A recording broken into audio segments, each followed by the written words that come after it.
ملکی سیاست میں شہباز شریف حکومت کے خاتمے، قومی حکومت اور نام نہاد ونڈر بوائے کے حوالے سے افواہیں زوروں پر ہیں۔ تاہم سینئر تجزیہ کار اور معروف صحافی مجیب الرحمان شامی کا ان تمام قیاس آرائیوں کو یکسر مسترد کرتے ہوئے کہنا ہے کہ ملکی معیشت بہتری کی جانب گامزن ہے، اس لیے موجودہ سیاسی حالات میں وزیر اعظم سمیت حکومت کی تبدیلی کے کوئی آثار دکھائی نہیں دیتے۔ قومی حکومت کی تشکیل اور ونڈر بوائے سے متعلق باتیں محض بے بنیاد افواہیں ہیں جنہیں جان بوجھ کر ہوا دی جا رہی ہے۔ ونڈر بوائے کو جس نے تخلیق کیا ہے وہی بہتر طور پر بتا سکتے ہیں کہ وہ دراصل ہے کون۔ خیال رہے کہ حکومتی اور عسکری حلقوں کی جانب سے جھوٹ کا پلندہ قرار دیے جانے کے باوجود اسلام آباد میں ٹیکنوکریٹس پر مشتمل ایک قومی حکومت اور ایک ونڈر بوائے کے روشن مستقبل سے متعلق افواہیں بدستور زور و شور سے گردش کر رہی ہیں۔ Social media, T V talk shows اور سیاسی تجزیوں میں یہ تاثر دیا جا رہا ہے کہ قومی حکومت کی صورت میں جلد ہی ایک نیا سیاسی سیٹ اپ لایا جا سکتا ہے جس میں مرکزی کردار کسی غیر معمولی صلاحیت کے حامل ونڈر بوائے کو حاصل ہوگا۔ تاہم اس ونڈر بوائے کی شناخت اب تک ایک معمہ بنی ہوئی ہے۔ دوسری جانب حکومتی اور عسکری ذرائع ان تمام قیاس آرائیوں کو سختی سے مسترد کرتے ہوئے کہتے ہیں کہ ٹیکنوکریٹ حکومت یا غیر منتخب قومی حکومت کا سیٹ اپ دیوانے کا خواب ہے جس کے پیچھے تحریک انصاف کا سوشل میڈیا بریگیڈ متحرک ہے۔ ان کا کہنا ہے کہ ان تمام خبروں کا اصل مقصد ملک میں سیاسی عدم استحکام پیدا کرنا ہے تاکہ موجودہ نظام چلانے والوں پر دباؤ بڑھایا جا سکے۔ اس بحث کا آغاز معروف صحافی اور تجزیہ کار سہیل وڑائچ کے ایک تجزیے سے ہوا جس میں انہوں نے دعویٰ کیا کہ اسلام آباد میں اب بھی چوہے بلی کا کھیل جاری ہے اور قومی حکومت کے قیام کی افواہیں گردش کر رہی ہیں۔ ان کے مطابق ممکنہ نئے سیاسی سیٹ اپ میں پیپلز پارٹی اور مسلم لیگ نون کے علاوہ تحریک انصاف کا ایک دھڑا بھی شامل ہو سکتا ہے، جبکہ اس بندوبست میں ایک ونڈر بوائے کا کردار مرکزی حیثیت کا حامل ہوگا۔ اس تجزیے کے منظر نامے پر آنے کے بعد سیاسی حلقوں میں یہ بحث شدت اختیار کر گئی کہ آیا واقعی پاکستان ایک بار پھر سیاستدانوں کی بجائے ٹیکنوکریٹس کے ذریعے چلانے کی طرف بڑھ رہا ہے یا نہیں۔ اس دوران مختلف نام بھی سامنے آنا شروع ہو گئے جنہیں ممکنہ ٹیکنوکریٹ وزیر اعظم یا وزیر خزانہ کے طور پر پیش کیا جا رہا ہے۔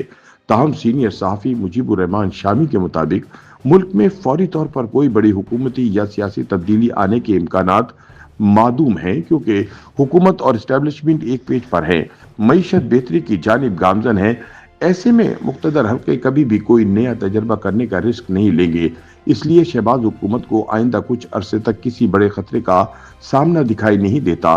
دوسری جانب نواز شریف خوش ہیں کہ ان کی بیٹی وزیر اعلیٰ پنجاب ہیں، بھائی وزیر اعظم پاکستان ہے جبکہ خود وہ پارٹی کے صدر ہیں۔ بانی P T I Imran Khan اور تحریک انصاف بارے پوچھے گئے ایک سوال کے جواب میں مجیب الرحمان شامی کا کہنا تھا کہ عمران خان کا مستقبل تو کوئی نجوم ہی بتا سکتا ہے، تاہم حقیقت یہ ہے کہ عمران خان کا مستقبل ان کے اپنے ہاتھ میں ہے۔ عمران خان پر مشکلات اس وجہ سے ہیں کہ انہوں نے سورش کی سیاست شروع کر دی ہے۔ اگر وہ نارمل طریقے سے سیاست کرتے رہتے تو صورتحال مختلف ہوتی۔ اب بھی اگر وہ اپنے سینئر لوگوں کو فری ہینڈ دے دیں تو کچھ بہتر ہو سکتا ہے۔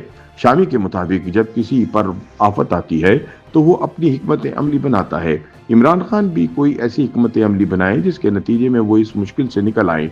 مجیب الرحمان شامی کے بقول عمران خان کو سیاست سے مائنس نہیں کیا جا سکتا۔ اس کی وجہ یہ ہے کہ وہ اسمبلیوں میں بھی ہیں اور عوام میں بھی ان کی مقبولیت تاحال قائم ہے۔ ان کی پارٹی کے لوگ پچھلے 2-2.5 سالوں سے جیلوں میں ہیں۔ جو کوتاہی ہونا تھی وہ ہو گئی، اب ہمیں قوم کو متحد بھی تو کرنا ہے نا، آگے بھی تو بڑھنا ہے۔ مجیب الرحمان شامی کا مزید کہنا تھا کہ عمران خان وزیر اعظم بن کر کیا کریں گے، ان کو چاہیے کہ وہ قوم کو متحد کریں، مہاذرائی کی سیاست ختم کریں اور اس بات کو سمجھیں کہ اقتدار سے باہر رہ کر بھی قوم کی خدمت کی جا سکتی ہے۔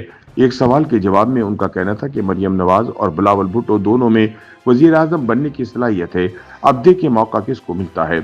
معروف تجزیہ کار زیغم خان کے مطابق ٹیکنوکریٹ حکومت بارے قیاس آرائیوں کی عملی سیاست میں کوئی واضح گنجائش نظر نہیں آتی۔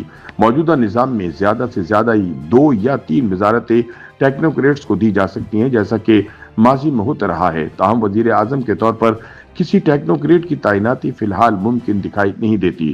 سینئر صحافی طلعت حسین کا کہنا ہے کہ اس وقت بھی عملی طور پر ٹیکنوکریٹس ہی ریاستی امور چلا رہے ہیں کیونکہ خزانہ، خارجہ، دفاع اور داخلہ جیسے اہم شعبے انہی کے کنٹرول میں ہیں۔